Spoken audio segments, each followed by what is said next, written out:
"You're exhausting," I told him, not even looking up from my phone. He'd just asked, for the third time that week, if I wanted him to pick me up from a friend's party. His voice was too soft, too eager, like he was always waiting for approval, always circling, asking, offering, like a man afraid of being left out in the cold, always trying to buy his way back inside. I took a sip of wine and rolled my eyes harder than I meant to. Maybe the vodka had made me meaner than usual, maybe the crowded noise behind me made me careless, but I didn't even whisper when I snapped, "Be a man and stop begging." He went quiet, didn't hang up, didn't argue. Just a strange, slow silence like someone who's heard enough. Then the line went dead. I stared at the screen for a second, part of me expecting a follow-up text. "I'm still here if you need me. Let me know when you're done." That kind of thing. His usual tone, but it didn't come.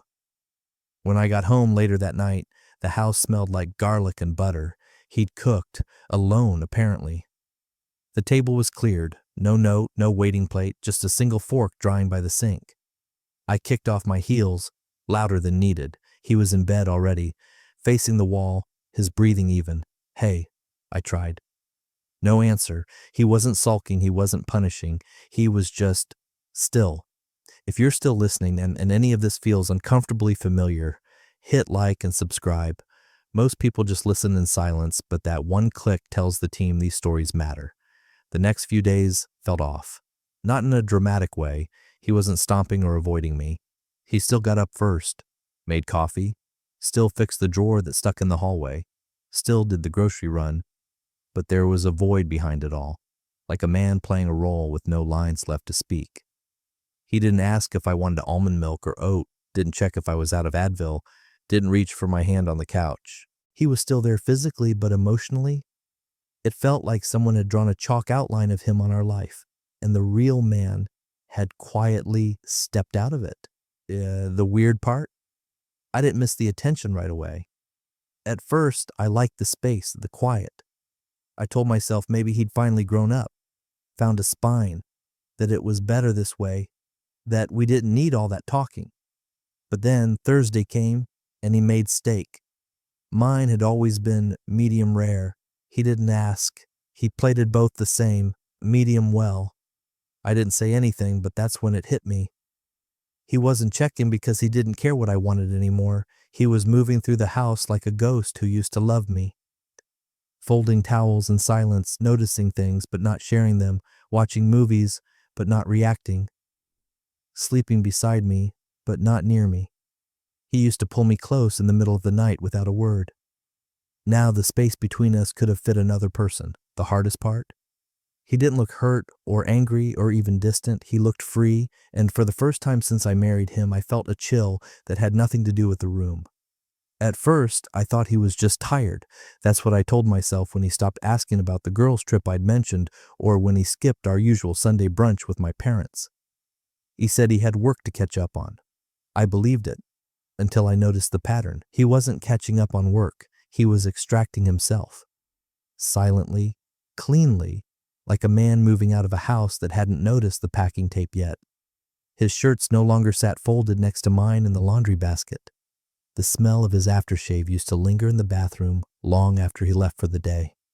Now the space smelled like lemon soap and nothing else.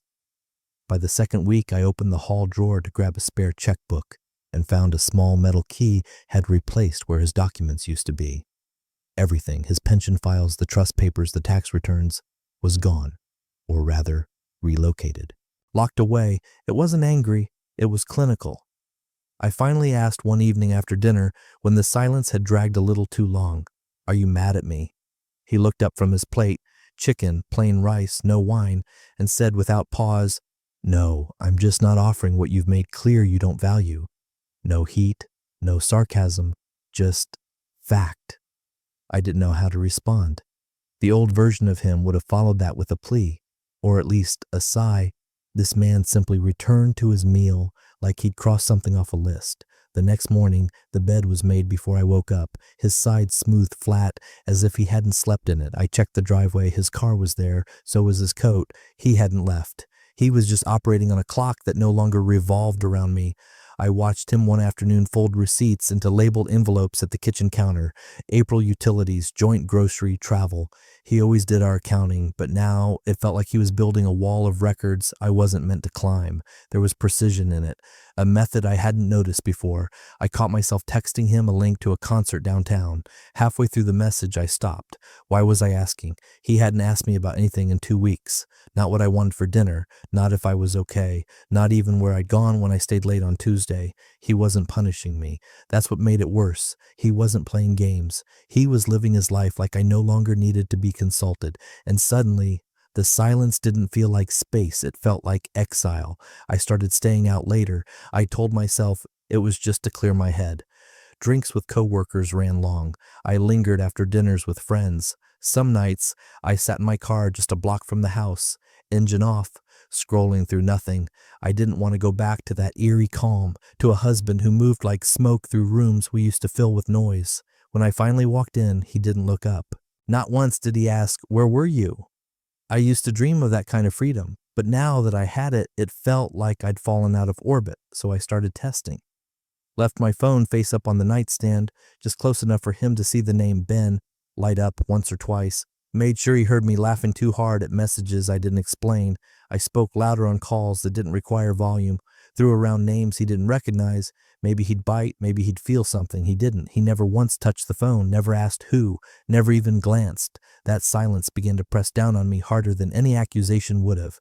There's nothing quite like a man who stopped caring whether or not he's being replaced. But later, in quieter moments, I'd catch him doing something else. Quiet, focused, opening the laptop and double-checking our shared account, glancing over retirement folders, signing into the app where the house deed was registered. He wasn't ignoring me, he was collecting. I caught him once at the dining table with 2 manila envelopes and a legal pad. One labeled with the month and year, the other with my name. My name.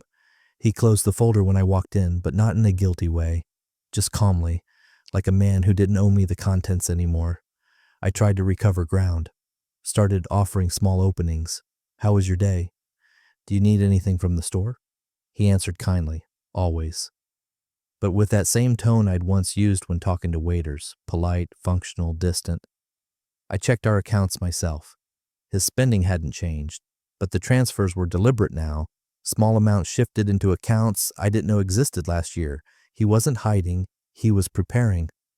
One night I came back late, midnight maybe, and found him asleep on the couch with the fire on low and a ledger open beside him. Not a phone in sight, no headphones, just numbers, facts, dates. He was no longer trying to keep us warm. He was cataloging what was salvageable. And suddenly, I wasn't the one watching anymore. He was. It was a subtle shift at first, a few inches farther from him in bed. Then a pillow between us. Just for neck support, I told myself. Then full nights with my back turned, the blanket gripped tightly on my side. I didn't mean it to last, I just needed space. Or maybe I wanted to punish him to see if he'd notice, if he'd reach for me like he used to, but he didn't. Not once in those 3 weeks did he pull me back. Not a single attempt to hold my hand under the covers. He slept like a man alone, perfectly still, arms crossed over his chest or folded behind his head, breathing calm. No tension, no sighs. That's when the edge of the bed stopped feeling like distance and started feeling like exile. One night I lay there watching the ceiling, listening to the quiet hum of his breath. The darkness pressed in too heavy. I couldn't stand the silence anymore. "Why are you so calm?" I whispered. Not sure if I wanted an answer. He didn't say a word, just the faint rise and fall of his chest. I turned toward him, expecting his eyes to be closed, but they were open, staring into the dark like he was already somewhere else entirely. I said nothing else. The next morning I tried something I hadn't in weeks. As he stepped out of bed, I reached and placed my hand gently on his arm. He stopped moving, but he didn't flinch, didn't look down. Just stood there, still. His skin was warm, but it felt like touching stone. When he finally turned to face me, I expected a spark, anger, sadness, anything. But his eyes were clear, not cold, just empty.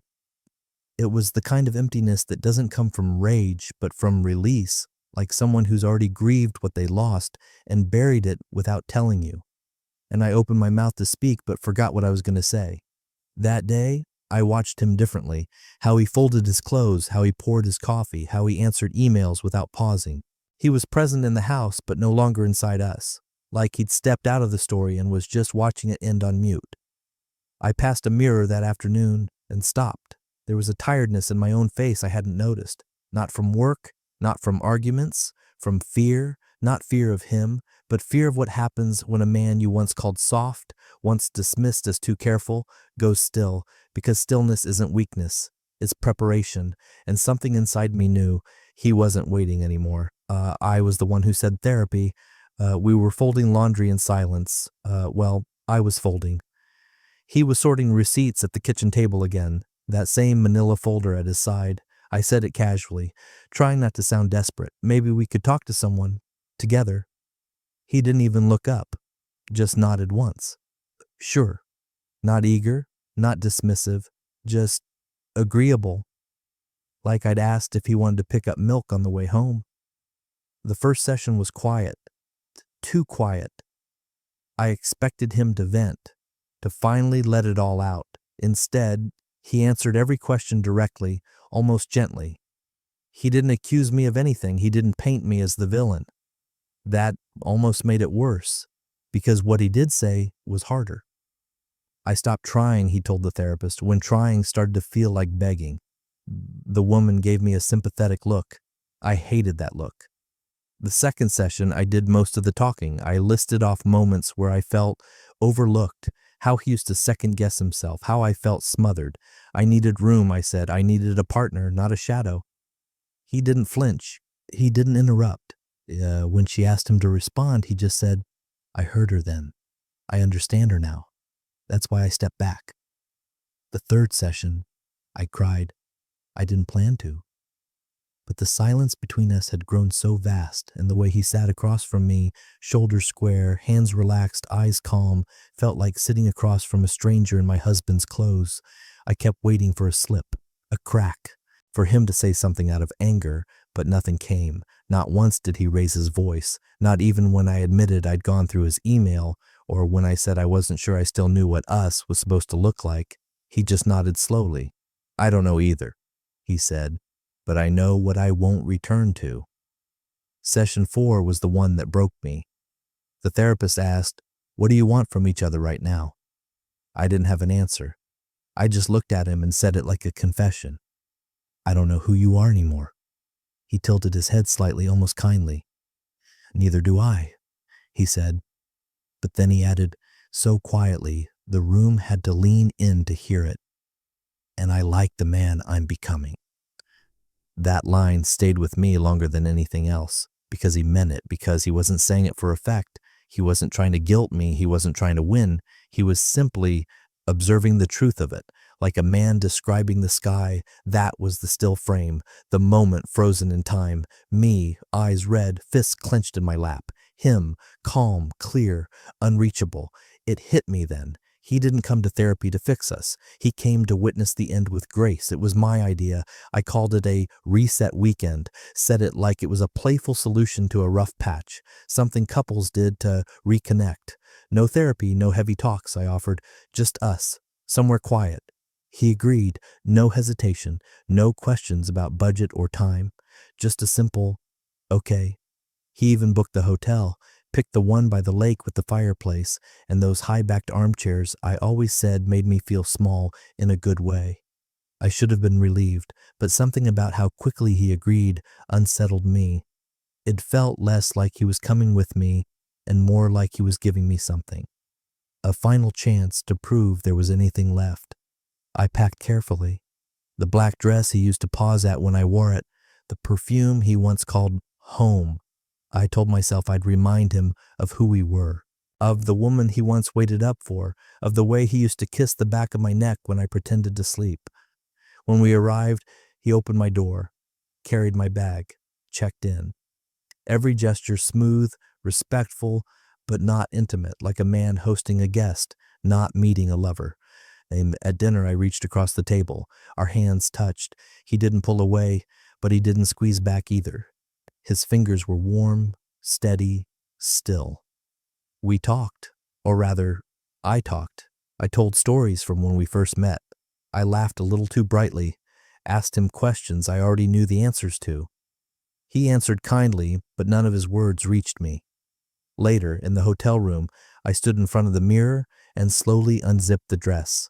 I waited for the moment where his arms would circle me. They never did. He watched, yes, but not with hunger, with distance, like a man seeing something beautiful he no longer felt entitled to.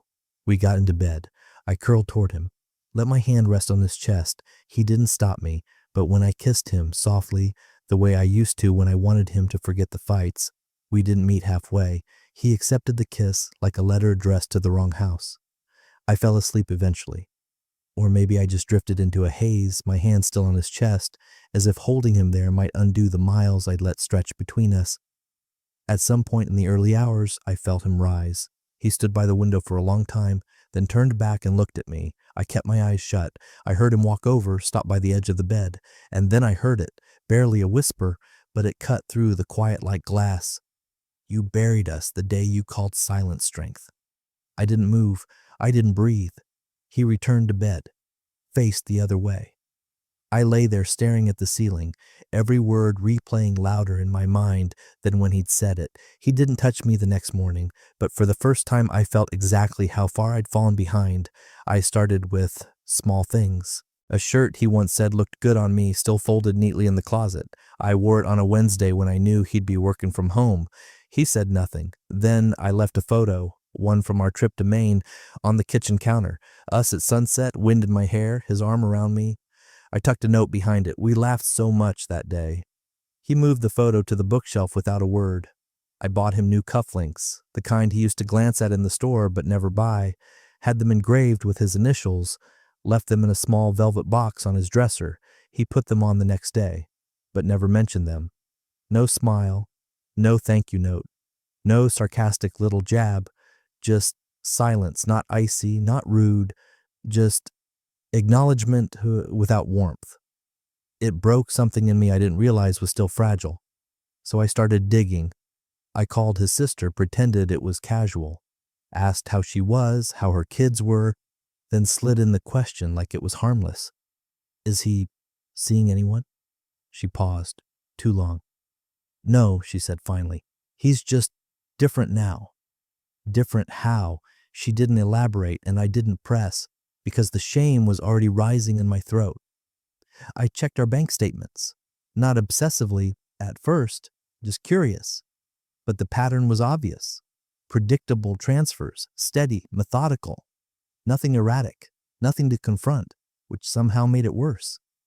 I started watching him in the mornings. How he packed his bag, how he triple-checked the house keys, how he moved through his day with the ease of someone who no longer felt seen, like a man who'd stopped adjusting to anyone else's pace. He still answered me when I spoke. If I asked how work was, he told me, flatly, just facts, no color, no texture. He used to tell me who annoyed him in meetings, who brought donuts, who made him laugh. Now it was, busy day, or nothing worth mentioning. If I asked what he wanted for dinner, he gave me a list of options, not a single, "What sounds good to you?" or "Let's make it together." I showed him a meme I thought was funny once. He smiled politely. That smile hurt more than if he'd ignored me. He was polite to the point of cruelty, courteous, helpful, calm, but not reachable. It felt like standing outside a locked house with all the lights on. I could see everything, the familiar paintings, the coat I bought him, the chair we used to fight over. But every window was shut.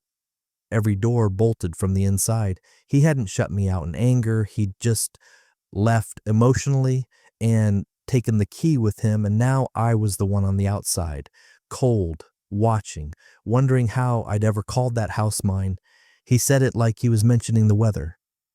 "Got a job offer," he said, reaching for the sugar, not even looking up. "Out of state, 6 figures, full autonomy, clean slate." I blinked, the coffee halfway to my lips. My first instinct was to smile, maybe even say congratulations. That's what a good wife would do, right? Supportive, cheerful. But something in my chest tightened, like I just heard the closing note of a song I never realized was ending. "Are you going?" I asked carefully. He stirred his cup once, then nodded. Just once. Not with excitement, not with regret. just quiet certainty. I waited for him to follow it with something, "It's not final yet," or "We'll figure it out." But he just took a sip. And then, stupidly, I heard myself say, "Can I visit?" The silence after that stretched long. He didn't laugh, didn't flinch, just placed the mug down gently and looked at me like someone weighing the precise meaning of every syllable before choosing one. "If you want," he said, his voice steady, "but don't expect the past." It landed like a closed door, not a slammed one. Worse, a door that had quietly locked while I wasn't paying attention. The next few days passed like a dream you're only half awake in. He didn't change routines, didn't pack or announce anything. But the shift was undeniable. He was already gone, even if his toothbrush was still next to mine. I watched him start reading new books, filling out new forms, transferring files from his laptop to a flash drive labeled with the new company's name. I Googled the city, looked at the skyline, tried to picture myself there with him, but I couldn't see us. I saw him, walking alone near the waterfront, sitting in a new cafe, hanging keys on a hook I didn't choose. And I wasn't in that picture. I asked him that night out loud, half joking, "Do you even want me to come?" He didn't look up from the form he was filling out. "I want you to do what you want," he said. "Not what you think will bring back something that's already gone." That hurt more than if he'd said no, because I knew he wasn't punishing me. He wasn't playing hard to get. He had simply stepped out of our story, calmly, with finality. While I was still standing in the middle of the chapter, trying to rewrite it from the inside, I wasn't asking to visit because I wanted to see the new city. I was asking to follow him into a future he'd already built without me. And he wasn't stopping me, but he wasn't waiting either. I stood barefoot in the doorway as he loaded the car, the sun too bright for how cold it felt. He moved with purpose, measured, quiet, like a man used to packing light. A duffel bag, 2 document boxes, his coat folded neatly on the passenger seat. Not rushed, not hesitant, just final. I wanted to say something. I'd rehearsed it in my head, a dozen versions. "I'll miss you. Don't do this. Can we just talk one more time?" Instead, I said the one thing I hadn't planned. "Do you hate me?" He paused, keys in hand, and looked at me. Not with anger, not even sadness. "No," he said. "That would require me to still hold something." I don't know what I expected, but it wasn't that. It was the calm that did it, the honesty without cruelty, the gentleness without invitation, like a man who had burned the letters but left the ashes in perfect piles. I felt it crack in me then, the part I'd kept numb for weeks. My throat tightened, and before I could stop myself, the tears came. Ugly, silent, involuntary. He reached into the front seat and pulled out a navy folder, closed with a simple brass clip. "My half of everything," he said, "clean splits, no lawyers." I took it, hands shaking. Inside was more than paperwork. It was the last gesture of a man who had nothing left to argue. "I don't want a war," he added, quieter now. "I just want my peace." That word, peace, felt like a blade, because I remembered the way he used to fight for us, how he once begged me not to shut him out, how he reached even when I rolled away, the way his voice cracked once during a fight and he still apologized first, and now, here he was, offering nothing but silence, not as a weapon, but as a release. I reached for his hand, but he didn't move, not cold, not angry, just finished. My knees gave out before I realized I'd stepped onto the porch. I sank to the concrete, folder clutched against my chest, sobs catching in my throat like I was drowning in air. He closed the car door gently. No slamming, no grand exit, just the sound of gravel crunching beneath the tires as he backed out of the driveway we used to shovel together. He didn't look back. He didn't need to. Because I knew this wasn't a goodbye to me. It was a return to himself. The envelope came on a Tuesday, no return address, just my name and handwriting I knew like the back of my own hand. I didn't open it right away. Let it sit by the coffee maker for a full day. Not because I was avoiding it, I just didn't feel rushed anymore. I'd built a new rhythm in this city. A smaller apartment, cleaner lines, no photos on the walls yet, but not from neglect, just because the quiet didn't need decoration. I worked early, walked home late, cooked for one without apology. The sound of a dishwasher running was enough company most nights. When I finally opened the letter, I didn't sit down. I stood by the window, sunlight stretching across the hardwood, and read each word without blinking. You didn't scream. You didn't chase. That hurt more than anything, she wrote. There were other sentences, short ones, some full of memory, others half confessions. She said she missed the way I used to ask if she was okay, that it felt colder than she'd imagined, being the one left without being told to go. I thought if you were angry, it meant I still mattered, she wrote. But you weren't angry. You were done. She didn't ask me to come back. Not directly.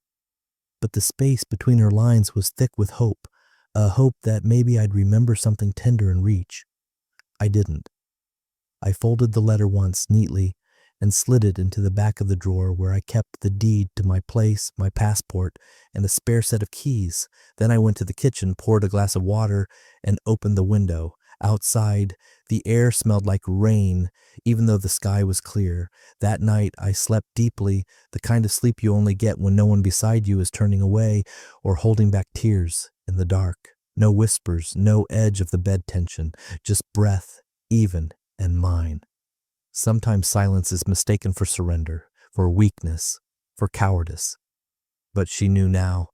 It wasn't that I didn't fight. It's that I chose not to fight for someone who turned my warmth into burden, who called care weakness, who saw my presence as a leash. I gave her every chance. I gave her time. I gave her peace. And when she mistook all three for permission to keep pulling away, I gave her nothing. Not to hurt her, but because I'd finally learned the difference between holding on and setting myself free.